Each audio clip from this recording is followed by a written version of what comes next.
Queridos hermanos, vamos a profundizar un poco más en este tema de Adán y Eva, los pueblos que vivían mientras Dios creaba el Edén, quienes habían vivido a la par de Adán y Eva, y por otro lado romper un poco este mito de que si hablamos de creación y de Dios, no podemos hablar de ciencia. ¿Por qué no podemos hablar de ciencia? ¿No podemos hablar de evolución a la par de la creación? Yo creo que es momento de dejar de lado esta sensación de que si hablamos de religión y ciencia y religión y creación, no podemos hablar de ciencia y evolución. Me parece que no tiene ningún sentido. Una cosa no quita la otra, la religión no invalida la ciencia y la evolución no invalida a Dios. No tiene sentido. Dios crea y la ciencia explica. Dios realiza toda la creación. Dios crea las fuerzas que la ciencia luego va a explicar, las leyes de la física, todas las leyes que gobiernan el universo, son creadas por Dios, no por los científicos. Los científicos las explican, las analizan, las estudian, se fijan qué es lo que pasa, hacen todo tipo de experimentos, genial, para poder saber qué es lo que pasa, y entonces la ciencia explica los mecanismos del universo. Ahora, esos mecanismos del universo, ¿los crearon los científicos? No, los creó Dios. Los científicos los explican. Entonces hay que escuchar a la ciencia, porque la ciencia es fundamental. Gracias a la ciencia estamos hablando a través de una computadora, un satélite, internet, todo un sistema tecnológico que si no fuera por la ciencia no existiría. Entonces, ciencia y religión no se contraponen, no se oponen, ni nada por el estilo. Ciencia y religión van perfectamente de la mano porque todo es creación de Dios. Ahora, decimos, cuando Dios crea a Adán y Eva en el Edén, lo crea por un motivo determinado. ¿Por qué crea Dios a Adán y Eva en el Edén? Bueno, porque afuera del Edén la humanidad estaba haciendo todo tipo de macanas. Desde hacía millones de años. ¿Cómo millones de años? Y sí, la humanidad tiene más o menos 2,5 millones de años, es lo que la ciencia más o menos, ponele 100.000 años más, 100.000 años menos, pero 2 millones de años es mucho tiempo, no es el jueves pasado. Así que tenemos una evolución de las especies, una evolución de los humanos que avanza despacito, adaptándose a los lugares, mezclándose las distintas ramas evolutivas, se van mezclando, tenemos en nuestro ADN de aquellos. Hoy rastreando el ADN, la ciencia encuentra que parte de nuestro ADN de humano moderno tiene pedacitos de ADN de humanos muy antiguos. Entonces, ¿cuándo le da Dios la imagen y semejanza a la humanidad? Bueno, allá atrás en el tiempo. ¿Por qué? Porque leemos el primer relato de la creación, el de los 7 días, y maravillosamente la Biblia nos dice que Dios le da a la humanidad la imagen y semejanza en el 6.º día, al final de todo un proceso que nos muestra la Biblia a través de 1 día, 2 días, 3 días, 4 días, 5 días, en el último día. Entonces uno dice, a ver, si yo soy lo más importante que Dios ha hecho, Dios no ha hecho nada más importante que yo, ¿por qué me hizo al final? ¿Por qué no me hizo al principio? Bueno, ahí tenemos el Edén. En el Edén, Dios arranca con el hombre. Puso Dios al hombre que ha formado del barro del suelo en el jardín del Edén, le puso las plantas, los animales, o sea, todo al revés. ¿Por qué? Si en los 7 días habíamos sido los que habían fabricado al final. Bueno, porque los 7 días del primer relato tienen que ver con toda una cadena de eventos distintos. Los 7 días del primer relato tienen que ver con la generación del sistema solar, la Tierra, la consolidación de la Tierra, la creación, la aparición del Sol como estrella central, la Tierra consolida, las especies evolucionan y al final, en el 6.º día aparece la humanidad. Dios ve a esa humanidad, dice que lindo estos bichos y les doy la imagen y semejanza porque tienen mucho posibilidades de ser la gran cosa. A esa altura habían pasado 6.000 millones de años. 6.000 millones de años. Cada día de aquellos más o menos podríamos cotejar con 1.000 millones de años, pero no es exactamente así. Les dejo, en la descripción les voy a dejar un video sobre cómo se compara los 7 días del primer relato con la ciencia, la astronomía, la tectónica de placas, la evolución de las especies. Y no hay ningún problema con la creación de Dios. No debe haber ningún problema. Entonces, la humanidad creada en ese 6.º día vive una vida que lleva mucho tiempo. El Satán la engaña, le hace meter la pata porque él no está de acuerdo con la imagen y semejanza que Dios le dio. Y entonces a esos australopithecus, neanderthalenses, Homo sapiens, los engaña, los hace ir por caminos erróneos y ellos intentan tender puentes a Dios porque su recuerdo de haber estado con Dios les llama, como a todos nosotros hoy. Todos tenemos un recuerdo en el fondo de Dios y buscamos a Dios como sea. Entonces buscamos y fabricamos religiones de todo tipo. Hoy sigue siendo igual, ¿no? La gente que dice, no, pues yo no quiero ser cristiano, pues los cristianos son creacionistas y creen en 7 días y en Adán y Eva. Yo que soy mucho más capo, creo en el universo. Y estamos volviendo atrás otra vez, porque el universo es un objeto creado por Dios. Más grande, pero sigue siendo un objeto, no es Dios. El universo es un objeto, es una cosa creada por Dios. Entonces, en la búsqueda de Dios, la gente otra vez termina metiendo la pata, ¿no? ¿Dónde está Dios? Y el universo, pedile al universo. Chicos, a ver, no. Entonces, ¿qué ocurrió? En la antigüedad pasó exactamente lo mismo. La gente buscaba tender puentes hacia Dios y el Satán le decía, está acá en la tormenta, está acá en el fuego, está acá en los planetas, está acá en las estrellas. Y la humanidad se confundía. Lo grave de esa situación fue que al creer que la tormenta era un Dios, terminaron haciéndole ofrendas a la tormenta para calmarla. Locura. Pavada total, de chicos que no entienden nada. Entonces hicieron ofrendas. La ofrenda no calmó la tormenta. Mataron un animal. El animal muerto no calmó la tormenta. Mataron un esclavo. La tormenta seguía. Mataron una virgen. La tormenta seguía. ¿Qué hago? Vamos a matar algo lo más querido. Un hijo. Locura total. Entonces terminaron ofreciendo a los hijos a dioses que nunca existieron, matándose entre ellos con las manos llenas de sangre de sacrificios animales y humanos. Y ahí Dios dice, bueno, basta, esto no puede seguir así, no puede seguir así. Y entonces hace el Edén.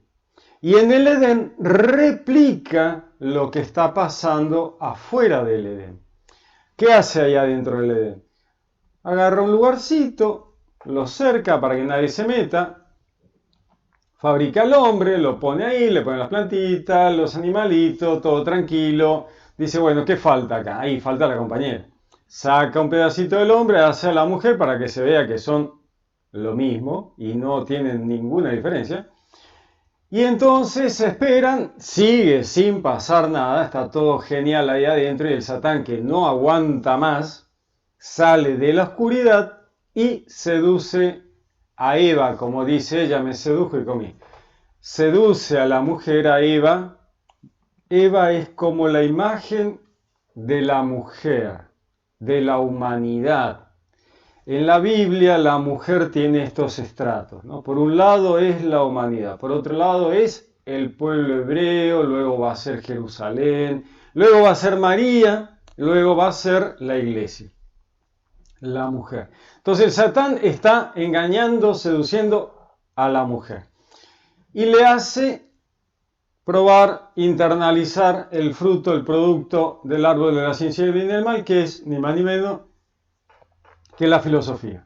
Y entonces adquieren el conocimiento profundo del bien y del mal, y ahí se hacen punibles de el castigo por estar haciendo las cosas mal y no estar escuchando la ley de Dios en el corazón y estar escuchando las pavadas que dice el Satán. Entonces, una vez que ellos adquieren ese conocimiento, cuando Dios les pregunta, ¿quién te dio a comer? Y todos miran a la serpiente y dicen, ese que está ahí, ese bicho me dio a comer, el Satán. Todos miran, Adán, Eva, Dios y todos los ángeles que estaban re atentos mirando desde la tribuna. Y Dios dice, bueno, ahora por esto voy a poner enemistad entre la descendencia de la mujer y la descendencia de la serpiente. Y ella te va a pisar la cabeza, te va a poner límites, porque ahora te vio, ahora te conoce, ahora sabe que existís, ahora sabe quién es el culpable del desastre que hay afuera. Afuera hay un incendio, ¿no? Los pueblos de afuera están prendiendo fuego todo por culpa tuya, serpiente, por culpa tuya, Satán, que las has mentido. Así que ahora yo les dejo salir del Edén a llevar esta información al resto de los pueblos. Y ese es el proto pueblo hebreo, que sale ahí Adán y Eva con sus descendientes, van a llevar esa información a todas las naciones de afuera a través de lo que va a ser el pueblo hebreo y al final el pueblo judío, ¿no es cierto? Ese pueblo hebreo que es proto pueblo hebreo, que todavía ni se habla así cuando sale Adán y Eva del Edén, pero van a ser los descendientes de Adán y Eva, Noé, Abraham, Moisés y seguimos, hasta Jesús. Entonces hay un motivo para el Edén, pero ese motivo tiene que ver con los que están afuera del Edén. Sin los de afuera el Edén no tiene sentido. ¿Por qué Dios va a acercar o va a poner un lugar ahí si son los únicos? No tiene sentido.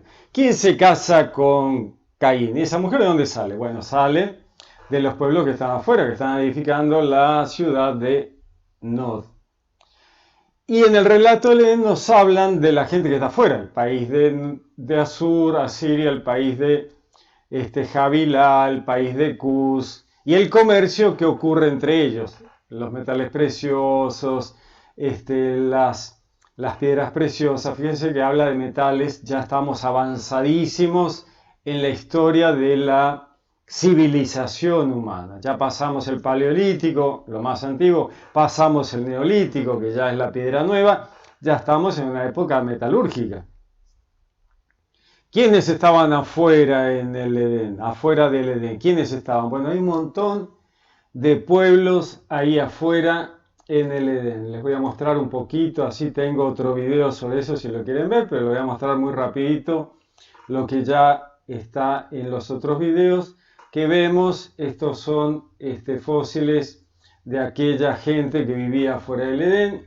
Esto es lo que se supone que es el Edén. Ahí vemos el río Gijón, el río Pisón, Cush, Nod, Javilá, Asur. Acá vemos Éufrates y Tigris. Vemos aquí lo que serían esos pueblos que estaban afuera. Esto es una representación de aquellos pueblos que estaban afuera en el Paleolítico, entrando al Neolítico. Paleolítico es piedra antigua y Neolítico es neolítico, nueva piedra, ya unas piedras mejor hechas, herramientas mejor hechas. Esta es una cueva de Sudgen, cerca ahí de Israel. Estas también son esas mismas cuevas ahí cerca. Esta es las piedras viejas, herramientas muy antiguas, muy anteriores a Adán y Eva. Esto es paleolítico. Estas son la cueva de Shanidar, ocupadas por neandertales, ancestros comunes de la humanidad. Ahí cerca también, ahí cerquita. Estas son piedras nuevas, estas son herramientas nuevas del Neolítico. Esta es una casa, representación de una casa del Neolítico, más o menos en la época en que Dios crea el Edén y existe Adán y Eva. Con esta gente ellos se juntan. Esta es una ciudad que se llama Cataloyuk, que está ahí cerca también. Fíjense cómo se ha protegido eso para que se pueda mantener bien. Se ven las casitas, se ve la organización, una casita al lado de la otra, es una cosa maravillosa. Entonces, tenemos, a ver qué más, tenemos aquí figuritas de cerámica de aquel neolítico, fabricadas en aquella época. Aquí podemos ver algunos de los lugares del neolítico. Hagilá, que está acá arriba, hay un montón aquí que podemos ver allí cerquita del Edén. Vemos como civilizaciones ahí cerca, está Wadi Kadisha, Kevara Cave, que es cueva de Kevara, Nahalamut, Shanidar Cave, que es la cueva Shanidar. Tenemos varios lugares, varias civilizaciones en esa zona. Keftesh School, tenemos ya en el Neolítico tenemos Jericó. Jericó la conocemos todos, ¿no es cierto? Jericó es una ciudad muy conocida y que tiene muchísima antigüedad, más o menos ha tenido una ocupación continua desde el 9000 a.C., o sea que es una ciudad muy, muy conocida. Todos nos acordamos de Jericó. También tenemos Cataloyuk, que era la que les había mostrado antes. Tenemos Jarmo, tenemos Asilar. Asilar es esa ubicación que les mostraba aquí en la punta. Agilar o Asilar son civilizaciones ya del Neolítico. Estamos ya cercanos al Edén, ¿no es cierto? Tenemos Abu Jureira, hay muchas, Ain Ghazal, o sea, hay muchas civilizaciones ahí en la zona como para poder investigar y ver toda esa gente que vivía afuera del Edén. Por otro lado, tenemos que comprender que la evolución de las especies tiene un motivo, tiene un sentido, tiene un porqué, tiene un mecanismo, no es contrario a la creación de Dios. Dios ha creado las estrellas, Dios ha creado la radiación del suelo, nuestro planeta funciona gracias a que el núcleo está derretido, hirviendo, la lava que fluye de los volcanes es que fluye del centro de la Tierra, pues está totalmente derretido porque hierve, es radiactivo, y esa radiación que sale de la Tierra afecta a nuestro ADN y produce mutaciones buenas y mutaciones malas. Algunas mutaciones son reparadas y listo. Todo lo que es organismo vivo tiene, por la maravilla de Dios, capacidad de reparar el ADN. Cuando una partícula golpea en el ADN, el ADN está formado por la unión de moléculas. El ADN es muy chiquitito, está en el centro de cada célula viva. La radiación, que es como podríamos decir, una pelotita que pasa volando, tiene la mala suerte de pegarle justo a la molécula de ADN, la rompe. Acá la vemos en un dibujito de que la rompió. Bueno, el organismo, Dios ha creado que el organismo tiene inmediatamente mecanismo de reparación. Cuando la célula ve que su ADN se rompió, inmediatamente vienen los reparadores de ADN, se enganchan a esa rotura y lo arreglan inmediatamente. Y acá no pasó nada. Es espectacular, es maravilloso. Por eso les digo, los mecanismos de Dios son maravillosos. Porque esto no lo inventaron los científicos, esto lo inventó Dios, lo creó Dios. Así que ese mecanismo de reparación del ADN viene inmediatamente, repara y acá sigue todo estando perfectamente bien. Estas pelotitas que golpean el ADN y lo rompen son la radiación que es radiación ionizante, se llama. Es radiación ionizante, tendríamos que hablar un poco más sobre mecánica, átomos, mecánica cuántica, no nos vamos a meter en ese baile, simplemente entendamos que es como si fuera una pelota que le pega al ADN y lo rompe. ¿Esta pelotita de dónde viene? Viene de la radiación de la Tierra, que es la radiación telúrica que está en la Tierra todo el tiempo, que nos pasa a través del cuerpo permanentemente y se puede medir. Para eso vienen los contadores Geiger, que son contadores medidores de la radiación ionizante. Uno lo prende y lo mide. Tengo uno ahí, qué lástima lo hubiera traído. Tengo uno ahí, uno lo prende y mide cómo las partículas atraviesan el aparatito y te va diciendo cuántas partículas han atravesado el aparato. Bueno, esas partículas pueden venir de la Tierra o pueden venir del espacio. Esta es una representación de los rayos cósmicos, que son partículas muy energéticas que provienen de las estrellas allá lejísimo, vienen volando por el espacio y le pegan a la Tierra, entran en la atmósfera y se transforman en un sinfín de partículas que llegan hasta la superficie terrestre y le pegan a todo lo que encuentran. Todos los animales, todos los bichos, toda la atmósfera frena un montón esto. Gracias a la atmósfera no nos cocinan la radiación del espacio. Por suerte tenemos el campo magnético terrestre y tenemos la atmósfera que nos protege un montón, ¿no? Sobre todo el campo magnético. De allí las auroras boreales. Veo que en el norte y en el sur de la Tierra se producen auroras luminosas espectaculares que tienen que ver con estas partículas que vuelan desde otras estrellas allá muy lejos en el universo, vienen volando por el espacio y nos pegan a nosotros. Como tenemos el campo magnético que nos protege, estas partículas, la mayor cantidad, entran por los polos y generan las auroras.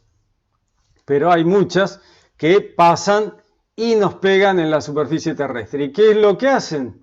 Bueno, rompen el ADN. Esa rotura del ADN produce mutaciones, cambios.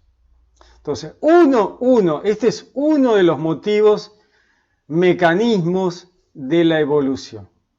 Si la rotura del ADN es reparada perfectamente, acá no pasó nada. Si la reparación del ADN por esas cosas de la vida que está reparando todo el tiempo, porque estas maquinarias moleculares reparan todo el tiempo el ADN porque hay roturas todo el tiempo, en algún momento la reparan mal, metieron otra molécula que no era la original, ponen una en una cadena distinta, puede ocurrir que se produzca una mutación. Se produce una mutación genética, justamente porque la mutación ha ocurrido en los genes, en el ADN, en los genes. Se ha cambiado el gen. Ese gen, esa información del ADN va a definir color de ojo, la altura, el tamaño del hígado, el tamaño del corazón, el funcionamiento del corazón, el brazo, las arterias, todo. Es como una biblioteca que dice cómo fabricar un ser humano, o un animal, o una bacteria, o lo que sea. Entonces, si la información se ha dañado, puede ocurrir que la mutación sea para bien o la mutación sea para mal. Si la mutación es para bien, una situación que necesitábamos resolver de lo que sea para adaptación al clima, adaptación a los depredadores, adaptación de veo mejor, escucho mejor, y entonces se produce una mutación benéfica. Ahora mira, veo mejor.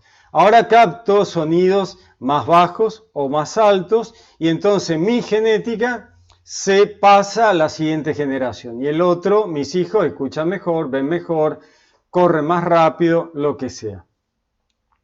Ahora, si la mutación es mala, puede producirse un cáncer, un daño y la persona que ha recibido esa mutación errónea se muere y no la transmite a la generación siguiente. Entonces hay mutaciones así, a grandes rasgos, hay mutaciones buenas y mutaciones malas. Las mutaciones buenas producen la evolución, las mutaciones malas producen la eliminación de la especie, la desaparición, la extinción, ¿no es cierto? Ha habido muchas extinciones en la historia del planeta, muchas, y algunas han sido masivas. Pero bueno, entonces, la evolución es un mecanismo de Dios para que cada día estemos en mejores condiciones, nos adaptemos mejor al ambiente, tengamos mejores posibilidades, resolvamos, por ejemplo, con el tema de la pandemia. Hubo gente que no se enfermó de COVID. Y vos decís, ¿y por qué estos tipos se contagiaron? Porque su genética los protegió del COVID. ¿Y por qué? Porque antes se había protegido a esa persona de otra enfermedad en otro momento y esa protección le sirvió para el COVID. El gen de esa persona, la genética de esa persona lo protegió ante el COVID. Entonces, es más probable que la gente que se salvó del COVID pase a la descendencia esa protección, porque el resto se murió.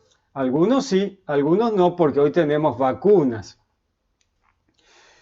En otra época, sin vacunas, todos los que agarraban COVID morían y los que tenían la genética correcta para sobrevivir al COVID hubieran transmitido a la siguiente generación la protección al COVID y todo el mundo se hubiera visto protegido ante el COVID. Hoy, como tenemos vacunas, evitamos que la evolución sea tan lineal y entonces la medicina protege a aquellos que no están en condiciones naturalmente de estar protegidos contra el COVID. Yo me vacuné. Hay gente, y me agarré COVID ya vacunado, por suerte, y zafé. Pero hay gente, conozco gente que no se vacunó y zafó, y conozco gente que se murió. Entonces tenemos de todo. Acá el punto es comprender que el mecanismo de evolución de las especies no es contrario a Dios, a la creencia de que Dios ha creado todo, incluidos los mecanismos de evolución, de creación inteligente, como se le llama ahora, diseño inteligente, creacionismo científico. No tenemos que chocar, ciencia y religión no debe chocar. Entonces tenemos varios motivos para la evolución. Tenemos, como vimos recién, la destrucción del ADN y la corrección, tenemos la mezcla de genética, por ejemplo, una especie se mezcla con otra y sale una modificada que funciona mejor. Por otro lado, dentro de la misma especie, gente de distintos lugares que no son parientes se casan, se mezclan y sale un organismo más reforzado. ¿Por qué? Porque los errores genéticos se corrigen al mezclarse. Ocurre lo contrario cuando las personas de una misma familia muy cercanos, hijos e hijas, hermanos, se casan. Y ahí viene un drama de potenciar los errores genéticos. Entonces la gente que se llama endogamia, casarse entre familia, lo que ocurre es que todos los errores genéticos se potencian. En vez de resolverse, como era al mezclarse poblaciones distintas, se potencian y esa gente tiene todo tipo de problemas. Todo tipo de problemas porque en vez de resolverse se suman, se potencian. Entonces tienen fallas, errores, problemas de los dedos mal, tienen problemas mentales, o sea, todo un drama por la endogamia. Justamente, Dios dice, no se casen entre familias. Ley, ¿no? La ley mosaica dice, Dios dice, no se casen entre parientes. Pueden casarse si ya el parentesco es lejos, pero cerquita no. Padre e hijo no, hermanos no. O sea, vamos a evitar la endogamia, porque Dios la tiene clarísima. Sabe que eso va a terminar mal. Los descendientes de Adán y Eva se casan con gente que está afuera y no se produce la endogamia. No se produce la endogamia. Justamente porque Caín se casa con una mujer que está afuera, que no es de su genética. Entonces, todo perfecto. Todo perfecto. La línea de sangre que va a llegar de Adán hasta Jesús se produce porque se sigue la línea de los hijos de Adán, ¿no es cierto? En la medida que la línea de sangre, la genealogía, mantiene la línea desde Adán y va llegando a Noé, a Abraham y hasta Jesús, está perfecto. Los que ya se abrieron demasiado ya no entran en la genealogía porque ya se fueron de la línea de sangre principal, lo cual no significa que haya un casamiento endogámico, sino que se van casando separaditos de la línea principal, pero mantienen un parentesco general a la línea de sangre. Pero debemos comprender este tema de la evolución y de la adaptación a los lugares, que no es algo contrario a la Biblia. Todo lo contrario, o sea, en realidad son cosas laterales. La Biblia es teología, la Biblia es un libro de teología, no es un libro de biología, no es un libro de astronomía, no es un libro que nos enseña mecánica cuántica, no. La Biblia nos enseña la historia de la salvación, por qué Dios intervino en la historia humana para resolverla, pero no nos explica astronomía, no nos explica ciencia, no nos explica astronomía, ¿no es cierto? ¿Cómo vemos todo eso? Lateralmente, por el costado, porque obviamente Dios nos está mostrando otras cosas.